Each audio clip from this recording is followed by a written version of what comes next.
என்னன்னு தெரியல, இந்த 2 வாரமா சண்டே இவ்வளோ ஸ்பெஷலாக போகுது. எல்லாருக்கும் good morning and happy Sunday. வழக்கம் போல தான் 6 o'clock அப்படிங்கிற டைமுக்கு டே கரெக்டாக ஸ்டார்ட் ஆயிடுச்சு. ஃப்ரெஷ்அப் ஆகிட்டு வந்து பைக் பக்கத்தில் உட்காந்தாச்சு. இன்னைக்கு அடிஷ்னலாக ஆனியனும் உரிச்சிட்டு இருக்கேன். ரீசன் என்னன்னா, இன்னைக்கும் நம்ம நான்வெஜ் செய்ய போகிறோம். லாஸ்ட் வீக்கும் செஞ்சிருந்தோம் சண்டேலேயே, இந்த வீக்கும் செய்கிறோம். என்னமோ இந்த 2 வீக்காக தான் நான்வெஜ் சாப்பிடணும் அப்படிங்கிற மாதிரி தோணிருக்கு போல. இன்னைக்கு வந்து சிக்கன் தான் எடுத்துட்டு வர சொல்லியிருந்தேன் ஹஸ்பண்டை. அவருமே கிளம்பிட்டாரு. நானும் பாதி வெங்காயம் உரிச்சிட்டு இருக்கும்போதே தண்ணி வந்துருச்சு. இன்னைக்கு உப்பு தண்ணி தான் வந்துச்சு. அதனால செடிக்கு எல்லாத்துக்கும் பிடிச்சி ஊற்றிட்டு மிஷினுக்கு விட்டுட்டு மிஷின் ஆன் பண்ணிட்டேன். ஹஸ்பண்ட் கறி எடுத்துட்டு வரும்போதே பால் வாங்கிட்டு வந்து சுக்கு பால் போட்டு கொடுத்தாரு.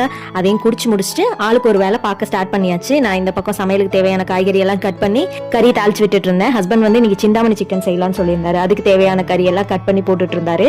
நான் பெருசா கிளீனிங் ப்ராசஸ்ல இறங்கவே மாட்டேன்.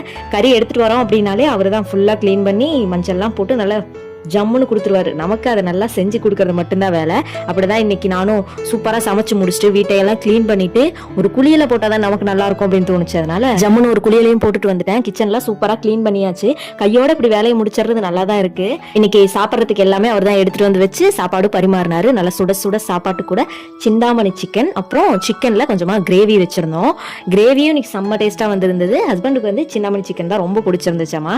நல்லா என்ஜாய் பண்ணி சாப்பிட்டாரு அவருமே. இல்லை சூப்பரா சாப்பிட்டு முடிச்சாச்சு. எங்களுக்கே இப்பெல்லாம் எங்களை நினைச்சா என்னடா நம்ம வர வர அடிக்கடி கறி எடுக்கிற மாதிரி இருக்கே அப்படிங்கிற மாதிரி இருக்குது. ஏன்னா நான்லாம் 1 மாசத்துக்கு ஒரு டைம் தான் எடுத்துட்டு வந்து செய்யணும் அப்படிங்கிற மாதிரி நினைப்பேன். 2 பேரும் சாப்பிட்டு முடிச்சுட்டு அப்பா அம்மாவுக்கும் கொஞ்சமா கப்பில் ஊத்திட்டு போனோம். ஹஸ்பண்ட் என்னை விட்டுட்டு அப்படியே கிளம்பிட்டாரு. குழம்பு கொடுத்துட்டு வீட்டுக்கு வந்த உடனே இந்த செடிங்களை தான் பார்க்க வந்தேன். நம்ம வீட்டில் அந்த சிறுகீரை வச்சிருக்கோம் இல்லையா, நல்லா நிறைய வளர்ந்துருச்சு. அது ரொம்ப முத்துன மாதிரி ஆயிடுச்சு. அதுல ஒரு மாதிரி நோய் வர ஆரம்பிச்சிருச்சு. அது என்ன பண்றதுன்னு எனக்குமே தெரியல. பறிச்சு யூஸ் பண்ணவும் முடியாது. சரி, கட் பண்ணி விட்டுட்டு வேப்ப புண்ணாக்கு கரைசல் கொடுத்தோம்னா ஓரளவுக்கு நல்லா வந்துரும் அப்படிங்கிற மாதிரி எனக்கு தோணுச்சு. அதனால எல்லாத்தையும் கட் பண்ணி விட்டுறலாம் அப்படின்னு சொல்லிட்டு கட் பண்ண ஆரம்பிச்சிட்டேன். இது கீரையை பார்க்கும்போது மேலே பார்க்கும்போது ஒரு மாதிரி நல்லா இருக்கும், ஆனா அடியில பார்த்தா தான் அந்த பூச்சி இருக்கும்.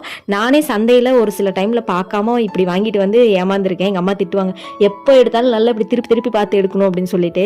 கிட்டத்தட்ட ஒரு 2 கட்டு கீரைக்கு மேல வந்திருக்கும். ஒரு 4 செடி தான் இருக்கு. எல்லாம் வேஸ்ட் தான். இருந்தாலும் என்ன பண்றது, வேஸ்டா போகுதுன்னு அப்படியே விட்டா செடி ஒண்ணுத்துக்கு எல்லாம் ஆயிரும். நெக்ஸ்ட் ஹார்வெஸ்ட் கண்டிப்பா நல்லா தான் இருக்கும்னு நினைக்கிறேன். இப்படிதான் என்னோட சண்டே மார்னிங் போச்சு. உங்களுக்கு எல்லாம் எப்படி போச்சுன்னு மறக்காம கமெண்ட்ல சொல்லுங்க. நம்ம சேனல் பிடிச்சவங்க மறக்காம சப்ஸ்கிரைப் பண்ணிக்கோங்க.